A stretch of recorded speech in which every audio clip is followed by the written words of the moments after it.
in a state of just doubting themselves.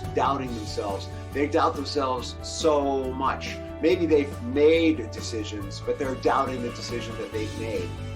Typically, when you get into that numb state, it's because you've been raging, broken down and raging. You've made a decision, but you just go, oh my God, I'm so overwhelmed. I don't have the energy for that decision that I made. Welcome to another episode of Rich in Relationship. And the answer to the question of why can't I decide, why can't I stick to the decision is you haven't gotten clear about, number one, letting go of the old baggage, and number two, being clear about where you want to go. And we're going to cover all of that in this episode of Rich in Relationship. So there are three basic emotional states that people enter into this time of year when they're thinking about divorce. The first is the most common. It tends to be raging, just angry. You're either boiling on the inside or it's coming out all over the place. Either way, it isn't good. It's very toxic.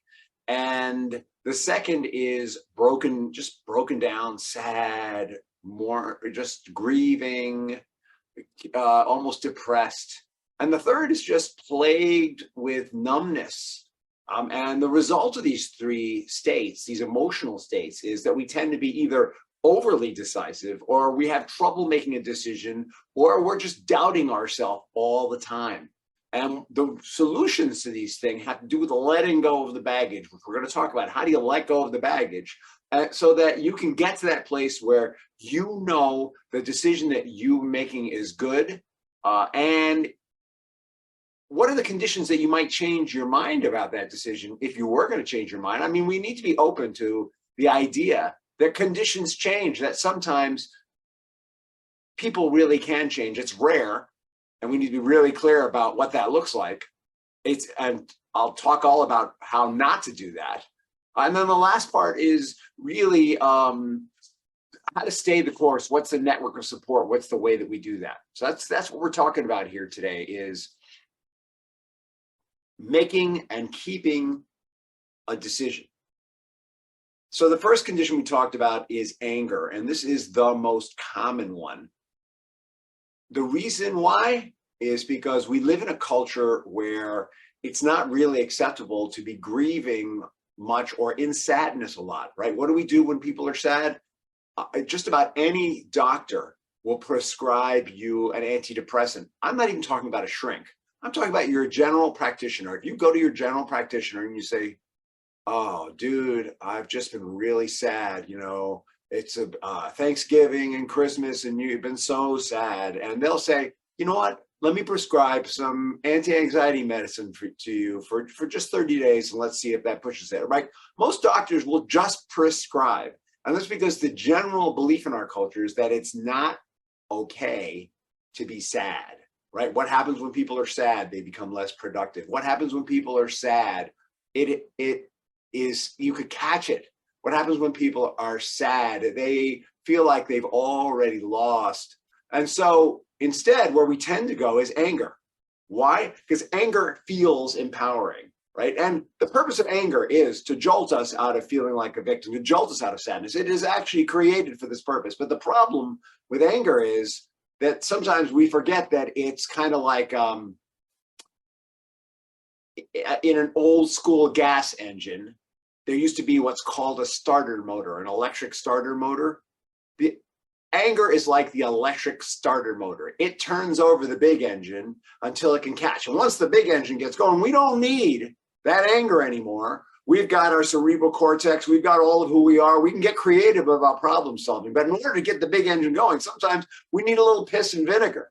Particularly if we've been in sadness for a long time, it's kind of like a gas engine that's been sitting out in the cold, and it just goes, and then eventually, it catches, right? So that's the purpose of anger, is to get that bigger motor going. But what we tend to do is we can tend to keep running that starter motor and running it and running it and running it. And we become toxic, and we're toxic all over the place. And when we're in that space, we make a decision. And then we say, F that. And we make another decision. And then we make a decision to go, oh my God, my kids are hurting. F that. I'm going to stay in my marriage. Oh, he's such an asshole. F that. I'm going to get a divorce. Oh, this divorce is so expensive. F that. I'm I'm just going to leave. And we start making decisions rapid fire. And in a way, this being overly decisive is more toxic than not making a decision in some ways, because people see us as waffling. They see us as unsteady. They see us as unreliable. The second state is the people who do allow themselves to be sad, who do allow themselves to have that sense of being a victim. I'm going to call this broken down. So these are folks who are truly grieving the loss of the dream that their marriage was. They're truly grieving the experience that they're having. They're usually married to someone very toxic and bullying, and there's no room for them to be angry. And we tend to think, what's wrong with them? Why do they stay in that marriage? And these people are just, they can't make a decision, basically. They can't make a decision because when we're in that state of sadness and hurt and fear, the mindset is, I've already lost, so why even play, right? So in the first state, the anger state, we're saying, I'm going to win and I'm going to kill anyone who gets in my way. Very toxic for other people. The second state, I've already lost. Why should I even play? And the thing that triggers these people, that gets their starter motor going usually, is they see the way their partner is towards the children, and they will not allow their children to be treated in a way that they've allowed themselves to be treated, because the children are innocents. They may have been used to being treated that way, but the children don't deserve that. And that's usually what gets them going. But they have a hard time getting that starter motor going, because in that broken down state, it's like the battery has gone dead, right? So the starter motor needs a battery to get going. And for our battery to be charged, we need to be taking care of ourselves. But typically, what people in this state have been doing is they've been sacrificing themselves for their children, and not charging their own battery. And so the result is they just can't make a decision. They don't have the juice to make a decision. They're in a place of non-decision.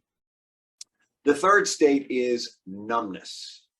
And numbness occurs when our limbic system, the part of ourselves, our nervous system, has been totally overwhelmed for so long. We've been under stress for so long. We've been feeling attacked for so long. We're just numb. We don't know what to do anymore.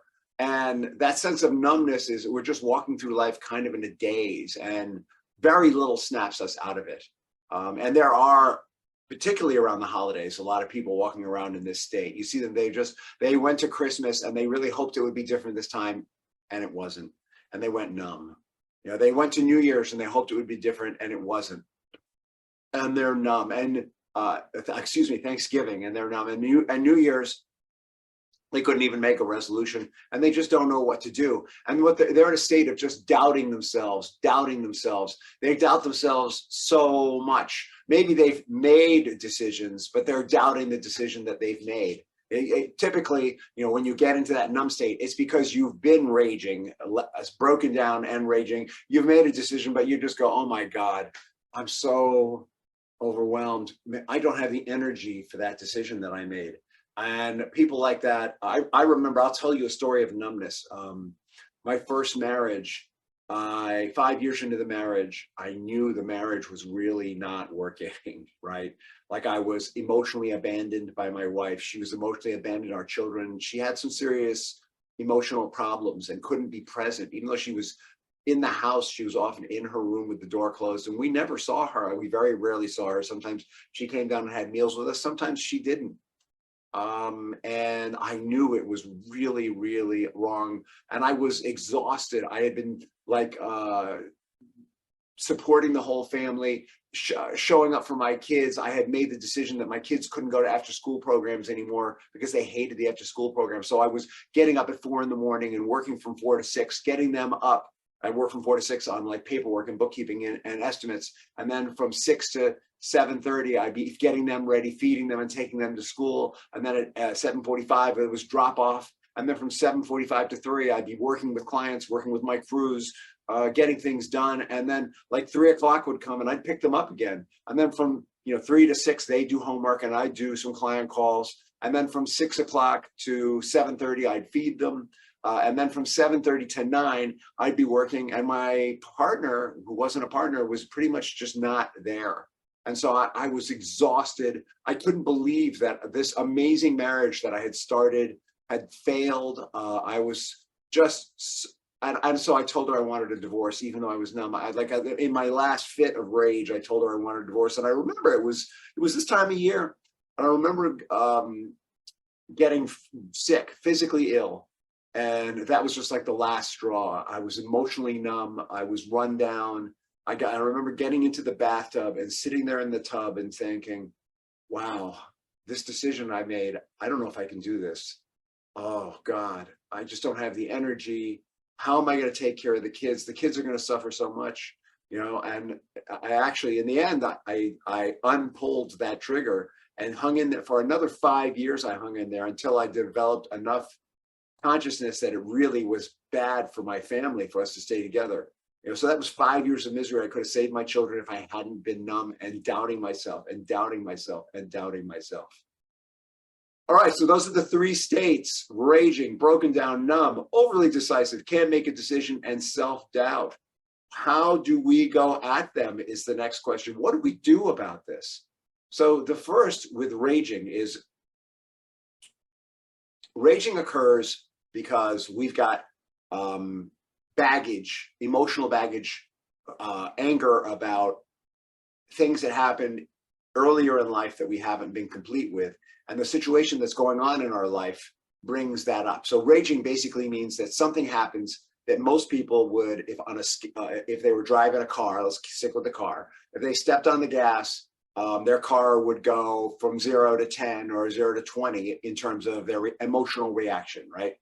They might go 20 miles an hour at the most. They're probably driving an old model Hyundai or something like that. That just, you step on the gas and it goes, what? Did you step on the gas, sir? And 3 seconds later, 5 seconds later, the car gets going, right? But when we're got a lot of emotional baggage from the past and somebody does something, it's like somebody put nitro into that Hyundai and you step on the gas and all of a sudden it goes from 0 to 60, like just like that. Suddenly it's got the reaction time of an electric car, right? And you're just off to the races. That's raging. So raging is the result of stored emotional, unresolved emotional anger that's being triggered in the moment. The situation in the moment reminds us of that, and it all just comes out at once. And the way to move through that is to, number one, find a way to release the old anger. Actually, I would say that that's not it. Let's say number one, it's to notice that you're triggered. All right. So the old school way was to notice that you're triggered and to then develop a strategy for when you're triggered, and then get through some self-exploration about what's the anger about and let it go. And I have this book, The Divorce Detox, that I wrote, which is a workbook, and all the steps for all 3 of these states that I'm talking about are in here. The slow boat is in that book, the kind of the typical therapeutic approach to it, or coaching approach to it.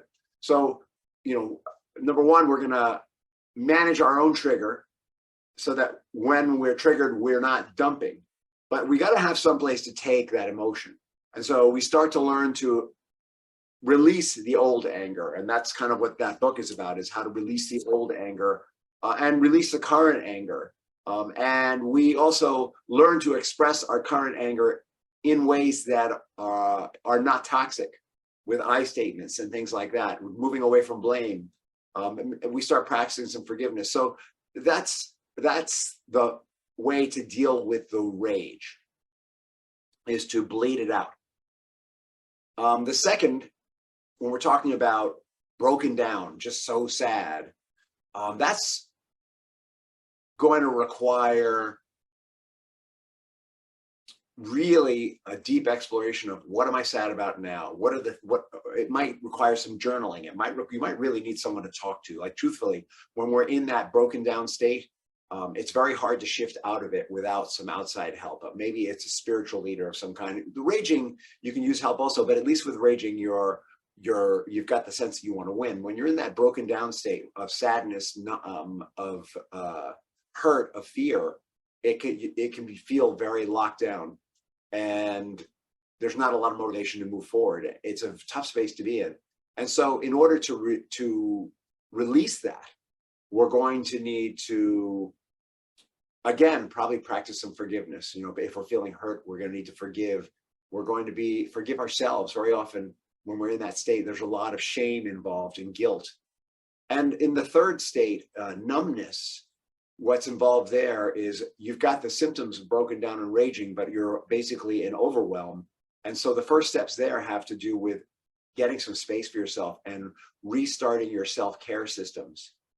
And now, truthfully, in all three of these states, these are identifying the old feelings and releasing them, talking to a third person, a third party, expressing your feelings in the moment in a way that's responsible, self-care. All of these things apply to all three of these states, but each one's got a slightly different focus. So the solution is release the rage for raging, end the sense of loss for broken down, and de-stress for numb. And as I said, you can do a 12-week program like we have here, or we've also got a tool now called mental and emotional release that basically in 24 hours, we can help you really let go of this stuff and start taking some action. Because the basis of any kind of change is, number one, release old emotion. Number two, have a plan or a strategy. Number three, take action. And number four, adjust. And so when you do either a actually it's not less expensive, a longer term, slower road, traditional 12-week program or a mental and emotional release program, you're going to be letting go of the baggage and creating a strategy for the future. You're going to be adjusting and getting coaching and moving forward. And what's going to come out of this is that once you let go of the old emotion, you start to clear the deck so that you can trust your own instincts and intuition again. Trusting your gut is really central. We tend to be in a state of, I know better than anyone, raging. I just don't know what to do, broken down, or I doubt every decision I've ever made, numb. And all three of those things, all three of those states are grounded in not really being in touch with our inner self, that little voice that really knows what's best for us. And so whichever process you choose to let go and to start creating that new future, trusting your gut is the first step to making a grounded decision. Now, the second part is to make the decision, of course. Once you've released the old emotion, once we've started to move out of these states of raging, broken down, and numb into one of engaged, aware, and in the moment, then we can make decisions that have meaning for us in the now. When we make decisions in either of those states, any of those states, they tend to be tainted. But once we've released the baggage of the past in this particular area of our life, our decisions are cleaner and clearer, and the road becomes more obvious. Now, it may be that you do that, and now you still want to be open to there being change on the other side. So the decision we're talking about here has to do with your marriage, right? Once you've released the baggage, you can be crystal clear about what kind of relationship it is that you want and whether that's occurring or not. And so instead of always hoping that there's going to be some change that's going to make it better, you're either going to see it or you're not. You will not question your decision any further. You will know whether your partner is moving in the direction with you that you want to go or not. It's just going to become instantly obvious. And you're going to lean into your tribe and network of support, your coach, your whoever, to help you get there. The last part is, once you're in that space of decisiveness, of clarity, of knowing where it is you're going, you got to stick to the plan. And you're going to need to adjust, right? So when a plane flies from Los Angeles to New York, it puts in a flight plan that looks like it's going in a straight line, right? And if you've ever been a plane and they tracking the progress of the plane, it looks like if they show this straight line for the plane. But in real life, the plane is adjusting. It's going higher, it's going lower, depending on what kind of pressure there is in the air. It's going south, it's going north, depending on what the weather is. It's going faster or slower, or maybe there's other planes in the area. And so it needs to adjust for those other planes for safety's sake.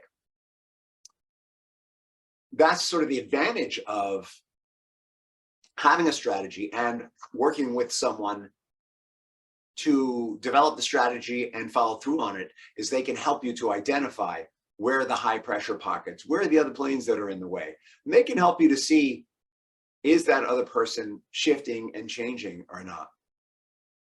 All right, raging, broken down, numb, any of these conditions, the answer is going to be releasing the rage, ending the loss, and de-stressing. More releasing the rage for raging, more ending the loss for broken down, more de-stressing for numb. But these things apply to all three conditions in some way, shape, or form. Overly decisive, can't make a decision, doubting self. These things will pass once you have released the old emotions and you have a flight plan in place. And you're going to trust your gut. You're going to make that decision. You're going to have the conditions for change. You're going to lean into your network of support. You're going to stick to your plan and adjust. And you're not going to stop unless the conditions that you have decided are where you want to be in your life are 100%. And if that's what you want, you know how to reach me, rich@richinrelationship.com, or you can simply reach out to my website, Rich in Relationship, or you can direct message me, whatever you want. Think about it. Are you having trouble with one of these areas? Would you like some help? Reach out now.